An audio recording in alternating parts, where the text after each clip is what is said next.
Assalamualaikum putra-putri Indonesia. Ketemu lagi dengan Miss Raharti. Di kesempatan kali ini saya akan menjelaskan tentang tema 2, subtema 1, pembelajaran ketiga.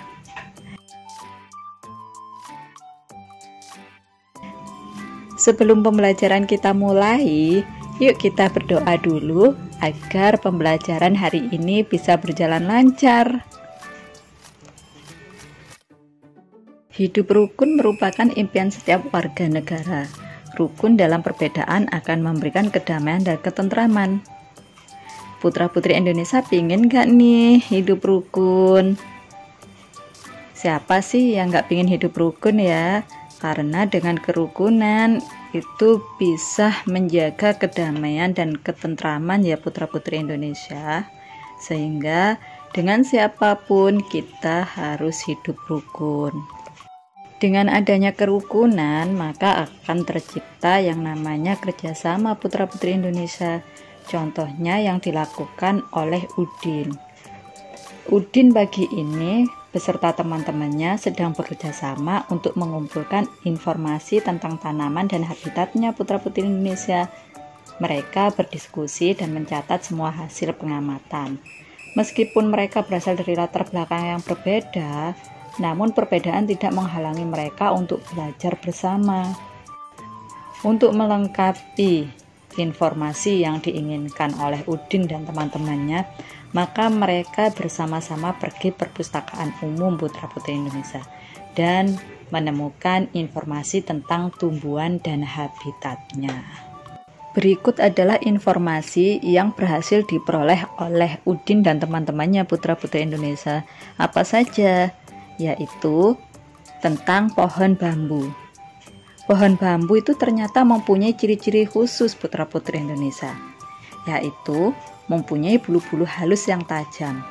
Bulu yang tajam itu terdapat pada batangnya. Bulu tersebut melekat kuat dan dapat menyebabkan gatal. Putra-putri Indonesia bisa melihat bulu-bulu halus yang ada di bambu ini ketika tumbuhan bambu ini itu masih muda.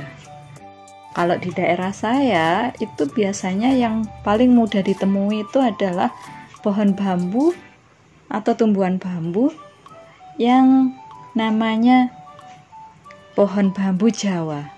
Itu ketika masih muda, itu bulu-bulu halusnya itu terlihat banget. Tumbuhan itu perlu beradaptasi putra-putri Indonesia. Fungsinya apa? Fungsinya untuk mempertahankan hidupnya. Nah, ada yang tahu nggak nih apa yang dimaksud dengan adaptasi? Adaptasi adalah ciri-ciri khusus yang dimiliki tanaman atau tumbuhan untuk hidup pada tempat atau daerah tertentu. Yang fungsinya itu tadi, agar bisa mempertahankan hidupnya. Lalu berdasarkan habitatnya, tumbuhan dibagi menjadi 3 jenis. Apa saja? Hidrofit, higrofit, xerofit. Apa Miss maksud semua itu? Kita bahas satu-satu. Hidrofit. Hidrofit itu tumbuhan yang sebagian tubuhnya ada di permukaan air. Akarnya berada di air juga. Lalu ciri lainnya apa? Memiliki rongga udara dalam batang atau tangkai daun. Dan daunnya muncul ke permukaan air. Contohnya apa? Contohnya kangkung. Ayo, sudah pada tahu kan tumbuhan kangkung? Yang biasanya bisa dibuat sambal kangkung atau plencing ya. Yang kedua yaitu higrofit. Higrofit itu tumbuhan yang hidup di daerah lembab. Tubuhnya terdiri atas bagian-bagian akar, batang, dan daun. Batangnya pada umumnya tidak tampak karena terdapat di dalam tanah. Daunnya yang muda umumnya melingkar atau menggulung. Contohnya pakis. Ini bisa kita temui di daerah pegunungan ya. Pakis ini di sayur juga enak ini. Lalu berikutnya xerofit. Apa sih xerofit itu atau tumbuhan xerofit itu yang seperti apa? Tumbuhan yang hidup di daerah yang kering. Tumbuhan ini memiliki daun tebal, sempit, kadang-kadang berubah bentuk menjadi bentuk duri, sisik, atau bahkan tidak mempunyai daun. Batangnya tebal dan mempunyai jaringan untuk menyimpan air, serta akarnya juga panjang. Contohnya apa? Contohnya adalah lidah buaya. Ya. Jadi bisa dilihat mungkin yang di pekarangan rumahnya ada tumbuhan lidah buaya, bisa dilihat ciri-ciri dari lidah buaya itu sama yang kita bahas hari ini apa tidak ya. Untuk dapat bertahan hidup, tumbuhan itu perlu menyesuaikan dan melindungi diri. Bagaimana tumbuhan tersebut dapat beradaptasi dengan lingkungannya? Pilihlah satu jenis tumbuhan untuk kalian amati terkait habitat dan cara melindungi diri. Pergunakan informasi yang kalian peroleh untuk menambah pengetahuan kalian. Caranya untuk mendapatkan informasi tersebut, putra-putri Indonesia bisa bertanya ke yang lebih dewasa, bisa membaca buku, membaca koran, majalah, atau dari narasumber lainnya. Proklamasi kemerdekaan Indonesia itu sangat memberi makna yang penting bagi bangsa Indonesia.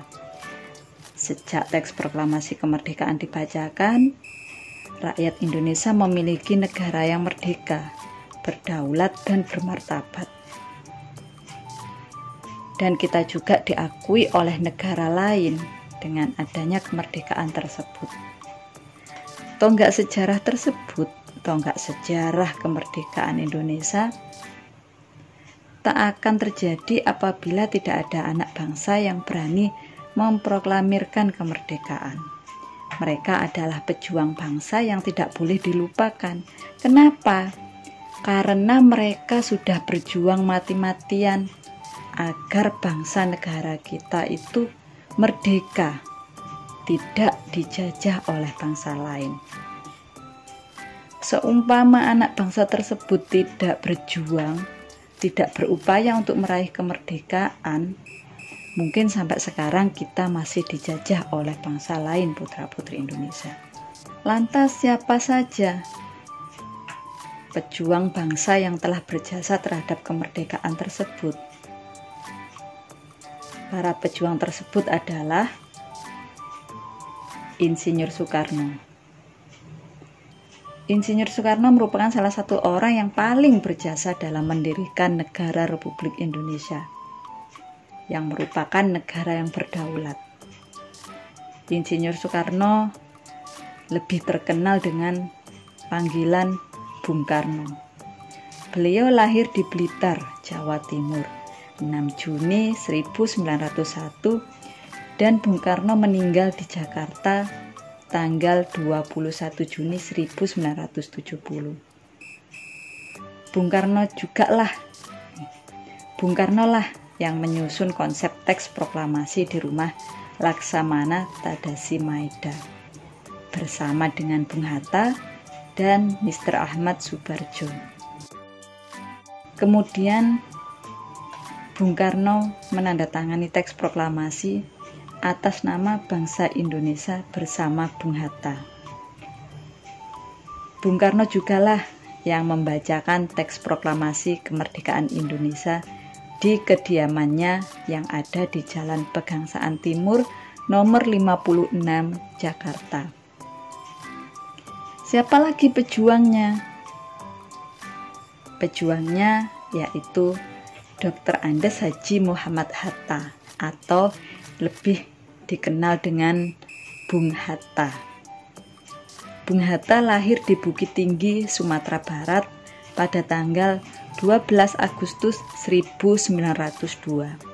Beliau wafat di Jakarta tanggal 14 Maret 1980 pada usia 77 tahun.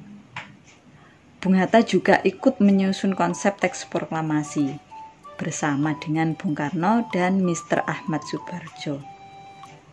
Bung Hatta juga menandatangani teks proklamasi atas nama bangsa Indonesia bersama Bung Karno. Bung Hatta merupakan wakil presiden pertama Indonesia. Selain itu, beliau juga dikenal sebagai Bapak Koperasi Indonesia. Pejuang selanjutnya ada Ahmad Subarjo Joyo Adi Suryo. Beliau lahir di Karawang, Jawa Barat, tanggal 23 Maret 1896 dan wafat tanggal 15 Desember 1978 pada umur 82 tahun. Beliau adalah Menteri Luar Negeri Indonesia yang pertama. Beliau seorang tokoh dari golongan tua yang berperan dalam mempersiapkan proklamasi kemerdekaan Indonesia. Beliau menyusun konsep teks proklamasi yang ada di Rumah Laksamana Tadasi Maeda bersama Bung Karno dan Bung Hatta. Pejuang berikutnya yaitu Laksamana Tadasi Maeda, perwira tinggi Angkatan Laut Kekaisaran Jepang. Loh, beliau kan orang Jepang, kenapa membantu Indonesia? Ya, beliau membantu persiapan konsep teks proklamasi kemerdekaan karena beliau merasa simpati terhadap rakyat Indonesia. Karena rasa simpati tersebut, Laksamana Tadasi Maeda membantu rakyat Indonesia untuk memperoleh kemerdekaannya. Sukarni, beliau adalah pejuang juga yang berjasa dalam kemerdekaan Indonesia. Sukarni lahir di Blitar, Jawa Timur, tanggal 14 Juli 1916. Wafat di Jakarta, tanggal 7 Mei 1971 pada usia 54 tahun. Nama lengkapnya adalah Sukarni Kartodiwirjo. Sukarni adalah salah seorang tokoh pemuda dan pejuang yang gigih melawan penjajah. Beliau juga yang mengusulkan agar yang menandatangani teks proklamasi adalah Bung Karno dan Bung Hatta atas nama bangsa Indonesia. Pejuang selanjutnya yang gak kalah penting adalah Fatmawati yang memiliki nama asli Fatimah. Beliau lahir di Bengkulu pada tahun 1923 dan meninggal di Jakarta pada tahun 1980. Dimakamkan di Taman Makam Pahlawan, Kalibata, Jakarta. Kenapa menjadi peran penting dalam kemerdekaan Indonesia? Karena Ibu Fatmawati lah yang menjahit bendera pusaka Sang Saka Merah Putih yang dikibarkan pada upacara proklamasi kemerdekaan Indonesia di Jalan Pegangsaan Timur nomor 56, Jakarta. Kemudian yang terakhir adalah Sayuti Melik. Sayuti Melik ini juru ketik teks proklamasi kemerdekaan Indonesia. Sayuti Melik adalah tokoh pemuda yang sangat berperan dalam proklamasi kemerdekaan Indonesia. Karena Sayuti Melik mengetik naskah yang ditulis oleh Bung Karno sehingga menjadi tulisan yang lebih rapi. Itulah tadi putra-putri Indonesia, para pejuang yang sudah memperjuangkan kemerdekaan kita, kemerdekaan bangsa dan negara Indonesia. Tanpa perjuangan beliau semuanya, mungkin kita masih dalam penjajahan bangsa lain. Negara Indonesia dibangun berdasarkan persatuan. Seluruh generasi bahu-membahu membangun bangsa Indonesia yang bebas dari negara penjajah. Coba kita bayangkan, jika kita masih dalam penjajahan, otomatis kita nggak bisa belajar dengan baik, kita nggak mendapat pengakuan dari negara lain, kita juga nggak bisa hidup nyaman dan tentram.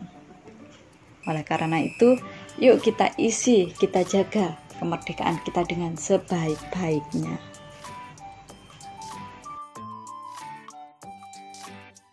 Alhamdulillah, pelajaran hari ini telah selesai.